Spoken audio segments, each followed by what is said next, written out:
bem? Na aula de hoje, eu irei falar um pouco sobre os quilombos, tá? A história dos quilombos, pois, além dos indígenas, outro povo brasileiro tem um direito histórico, gente. As terras, que são os quilombolas. Hoje vocês sabem que existem descendentes, né, que habitam nesses quilombolas atualmente. Então, os quilombos eram comunidades de africanos e afrodescendentes que fugiam da escravidão e se refugiavam nas matas. Exatamente. Então, eram regiões distantes das grandes cidades e fazendas. E eles organizavam suas próprias aldeias, onde plantavam, caçavam, moravam e onde também praticavam a sua religião. Então, aí eu coloquei um resumo, né? Que no período da escravidão no Brasil, os negros que conseguiam fugir se refugiavam, como eu já falei, em outros locais, bem distante do local onde eles eram aprisionados. Estes locais eram conhecidos como quilombo e eles praticavam suas culturas e de uma forma bem livre, né? Aí eu apresento a imagem de um quilombo em que o primeiro quilombo, gente, data de 1575, tá? Como eles começaram a fugir, encontraram refúgio. E um dos quilombos mais conhecidos é o Quilombo dos Palmares, tá? E eu irei falar um pouco sobre ele também. Então aí tem a imagem de uma comunidade quilombola, tá? E o primeiro quilombo foi localizado na Bahia. Então, ao longo da história brasileira, os habitantes dos quilombos mantiveram seus costumes com as festas, tradições religiosas, né? E foram muito importantes para a preservação das práticas sociais, culturais e religiosas dos africanos, tá? E dos seus afrodescendentes. Então, mesmo após a abolição da escravatura, né, em 1888, os quilombos continuaram a existir, pois eram comunidades já consolidadas. Então, neste período, surgiram vários quilombos, que foram formados por pessoas libertas que buscaram trabalho no campo, porque apesar, gente, da Lei Áurea ter sido acionada, muitos negros não conseguiram trabalho.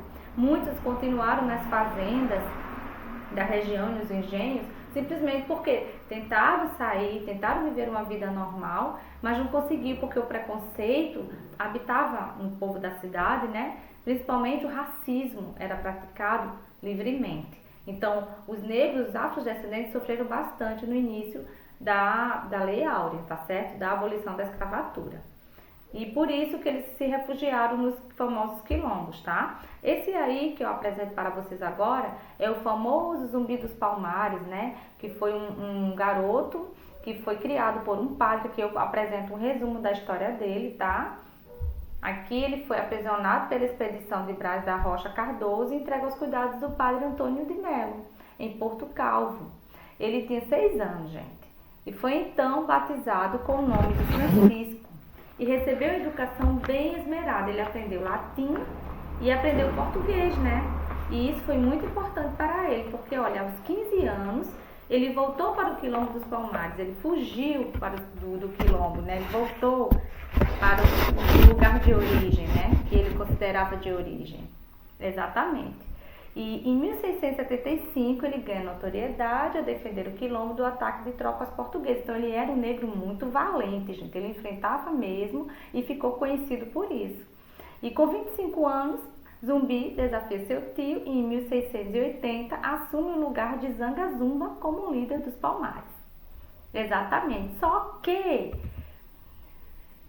o mesmo era localizado na Serra da Barriga, onde hoje está o estado do Alagoas. E o fim do quilombo, como foi esse fim? Em 1692 foram realizados ataques com tropas fortes e durante 2 anos houveram massacres. E depois desse tempo, o quilombo foi totalmente massacrado e destruído e o Zumbi do Palmares, que conhecia bem a região, foi capturado e degolado no dia 20 de novembro de 1695. Então, devido ser o dia da sua morte, esse dia aí é comemorado como feriado, o Dia da Consciência Negra, em alguns estados aqui do Brasil. Em outros, a gente comemora no calendário escolar, tá? Tendo este dia representativo, tá? Como o Dia da Consciência Negra, o dia contra o racismo. E como estão os quilombos atualmente, gente? Atualmente existem comunidades remanescentes quilombolas no Brasil. elas surgiram como uma forma de resistência à escravidão, porém foram ressignificadas, né, ao longo dos séculos. Hoje, os quilombos são considerados por muitos um símbolo da luta contra o racismo e a valorização da cultura negra.